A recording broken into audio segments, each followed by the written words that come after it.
silent killer raw kung ituring sa larangan ng bilyar. Pero pagdating sa Q&A, makakasagot kaya siya o mananahimik na lamang? Kilalanin ng team captain ng Manila MSW Mavericks na si Jonas Magpantay kasama si teammate na si Jamaica Bayaka dito lang sa Profiles.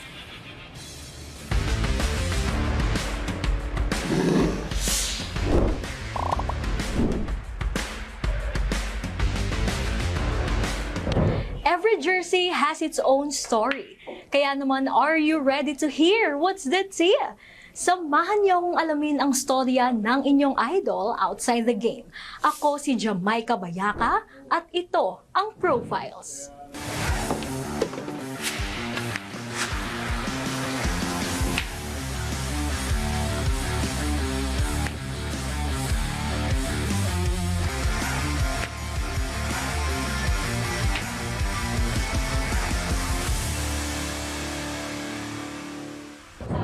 What's up, teammates? Kasama natin ngayon ang team captain ng Manila MSW Mavericks. Walang iba si Jonas Silent Killer Magpantay. Hello, Jonas! Hello. First of all, binansagan ka na Silent Killer. Saan ba galing itong Silent Killer na to? Since naglaro kasi ako ng bilyar, mula pagkabata ko kasi, sinanay na ako ng father ko na kailangan tahimik ka lang kapag nasa mesa. Ayun, hanggang sa naglaro ako. Tapos may isang matchmaker na nag-set sa akin ng laro. Dati uso pa nung update sa cellphone kung sino mga kalaban mo. Siya yung nagbansag sa akin ng Silent Killer dahil tuwing mapapanood niya ako, hindi ako nagkasalita. Hindi ka talaga nagsasalita. Sa tingin mo, ito ba yung power mo na hindi ka magsalita sa laban? Oo, napapansin ko rin eh. Minsan kapag kinakausap ko yung mga kasama ko pag naglalaro ako. Minsan nga, natalo ako kasi parang nawawala yung focus kumbaga. Kasi pagdating sa bilyar, kailangan talaga focus kailangan. Pero dito sa SBA, no, uso yung sharking. Hindi ka ba nagsha-sharking? Noong una, hindi talaga kasi mahihain din talaga ako eh. Pero nung katagalan, nung inaasar-asaran nila ako, lalo to si Spinola, at natuto na rin ako. Umingay na rin ako. Yung silent killer ko, nawala eh. Hindi na naging silent. Oo. Pero ito, Jonas, ano ba yung journey mo sa billiards? Paano ka ba nagsimula? Bali sa Batangas ako natuto magbilyar eh. Since taga-Mindoro talaga ako. Kaya lang, sa Batangas na ako lumaki, kaya lang di rin ako lumaki gaano.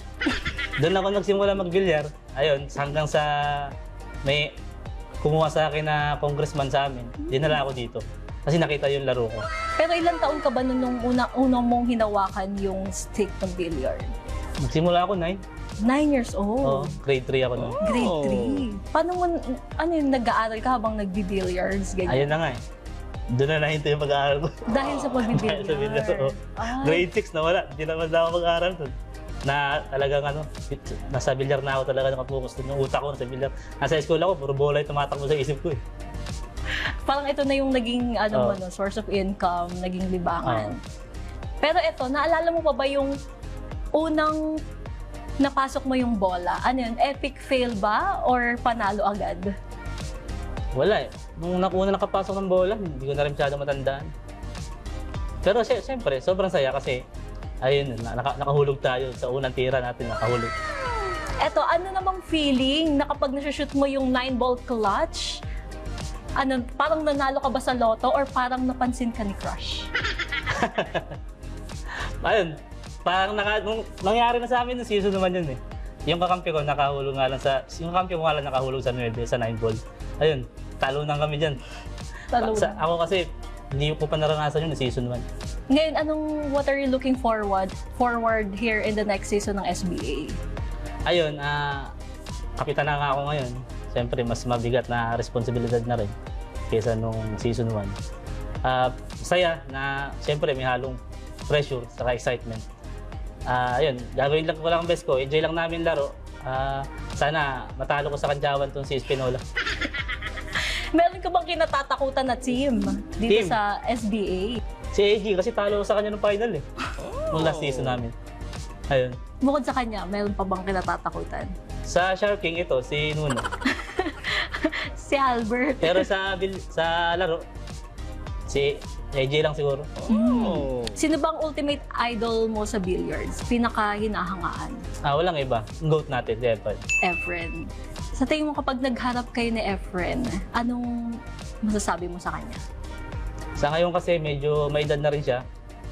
Kaya madalang na kasi siyang makapaglaro. Kaya kumbaga siguro tatarunin ko na rin siya kung sakaling maglaro kami. Sa tingin mo matatalo mo siya? Sa tingin ko, Wow. kasi dala na rin ng kaya ng katandaan. Sa ngayon naman, maglalaro tayo ng true or false. So, madali lang to. Since Billiards Edition, gagawin natin tong Q or Pulse. So, magbibigay ako ng mga tanong kung true, sasabihin mo lang Q, and kapag false, Pulse. Q or Pulse. Okay. Q. Okay. Q or Pulse. Okay, bukod sa billiards, mahilig din bang maglaro si Jonas ng ML? Q. Q. Naglalaro ka talaga ng ML. Pero hindi ko masyadong hindi ko masyadong nilaro kasi nakaka-apekto sa mata yan. Okay. Nakipagsunto ka na ba sa laban dahil naiinis sa mga trash talking? Pulse yan. False, never pa. Ever. Never. Never kang nakipag-away. Okay. Ang paboritong billiard shot ni Jonas ay bank shot. Q or pulse? Pulse yan. Ano ba yung favorite mong shot? Tin shot. Oh. Pina. Yung kumbaga sa Tagalog, pina. May sariling custom-made Q stick. Q or pulse? Pulse.